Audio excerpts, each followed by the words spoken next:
आप लोगों ने अपनी जिंदगी में जिंदा लोगों को रेस को जीतते तो देखा होगा, लेकिन क्या आपने कभी अपनी जिंदगी में मरे हुए यानी कि मृत लोगों को रेस जीतते देखा है?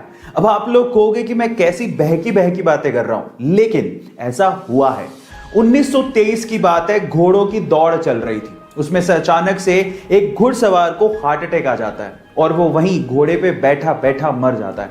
लेकिन घोड़ा रुकता नहीं है, वो अपने घुड़सवार की मृत बॉडी को अपने ऊपर लिए दौड़ता रहता है और फाइनली फिनिशिंग लाइन को सबसे पहले क्रॉस करता है और इसी तरह से वो घुड़सवार बन जाता है मरने के बाद पहली बार जीतने वाला घुड़सवार। उस बंदे का नाम था फ्रैंक हेयास और वो दुनिया का इकलौता ऐसा घुड़सवार है जिसने मरने के बाद घोड़ों की रेस जीती। गाइस, ये इंटरेस्टिंग फैक्ट आपको कैसा लगा चैट सेक्शन में जरूर लिखिएगा। गाइस, आप लोगों ने बॉलीवुड में स्टार्स तो बहुत देखे होंगे, लेकिन बॉलीवुड में सुपरस्टार्स का तमगा बहुत ही कम एक्टर्स को दिया गया है और उनमें से एक थे राजेश खन्ना। गाइस, उनके जैसी दीवानगी और स्टारडम आज की जनरेशन ने देखी भी नहीं होगी। ऐसा क्या खास था, मैं आपको बताता हूं। देखिए, उनके लिए प्रचलित था कि जब वो स्टूडियो से अपनी व्हाइट कार लेके निकला करते थे तो लड़कियां उनकी व्हाइट कार तक को चूम लिया करती थी और वो व्हाइट कार लिपस्टिक की वजह से गुलाबी हो जाया करती थी। इतना ही नहीं, व्हाइट कार पे पड़ी धूल से लड़कियां अपनी मांग तक भर लिया करती थी। इतनी ज्यादा दीवानगी थी राजेश खन्ना के लिए।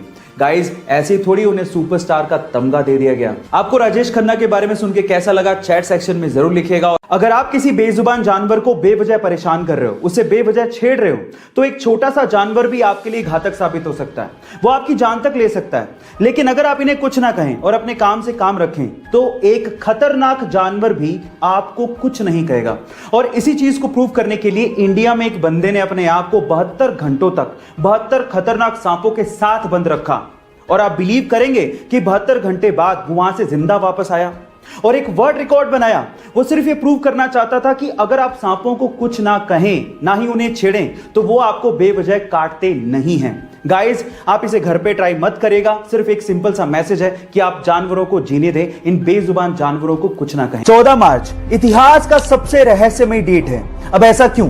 क्योंकि इसी दिन एक महान वैज्ञानिक अल्बर्ट आइंस्टाइन का जन्म हुआ था और इसी दिन एक महान वैज्ञानिक स्टीफन हॉकिंग की मृत्यु हुई थी। अब आप लोग कहेंगे कि इसमें क्या खास बात है? खास बात है क्योंकि 14 मार्च को ही 1:59 पे हम लोग पाई डे बनाते हैं। अब पाई क्या है? पाई एक रहस्यमयी गणित का नंबर है जिसके बिना स्पेस और साइंस की बहुत सारी डिस्कवरीज अधूरी हैं। अब आप नंबर पे गौर करिएगा। मार्च तीसरा महीना, उसके बाद डेट है 14 और टाइम है 1:59 यानी कि 3.14159। आपने पाई का वैल्यू दशमलव के बाद 5 स्थानों तक याद कर लिया। इससे रहस्यमयी और मोटिवेटिंग चीज क्या हो सकती है? क्या आपने कभी सोचा है कि अगर कभी प्रलय आ गई या फिर न्यूक्लियर वॉर हो गया तो इस धरती का क्या होगा? क्या हम इसे फिर से रहने लायक बना पाएंगे? तो रुक जाइए, इसका इंतजाम हो चुका है। आर्कटिक महासागर के दूर दराज के एक द्वीप पर बहुत ही सुरक्षित तहखाना बनाया गया है और यह दुनिया का सबसे बड़ा बीज संग्रहालय भी है, जहां पर 25 करोड़ से ज्यादा फसलों और उसकी प्रजातियों को संग्रहित किया गया है। यह इतना सुरक्षित है कि अगर कोई आपदा आती है या फिर न्यूक्लियर वॉर होता है तो उस तहखाने को कुछ भी नहीं होगा और मानव जाति को फिर से फलने और फूलने का एक मौका मिल जाएगा। उस सबसे सुरक्षित संग्रहालय का नाम है स्वालबोर्ड सीड वॉल्ट। सो गाइस, घबराने का नहीं, क्योंकि हमने अपनी इस प्यारी सी धरती को किसी भी आपदा से बचाने का काम शुरू कर दिया है। सुबह होते ही झोला लेके वो घर से बाहर निकल जाते हैं, पर अपने काम के लिए नहीं, बल्कि उस काम के लिए जिससे दूसरे की जान को बचाया जा सके।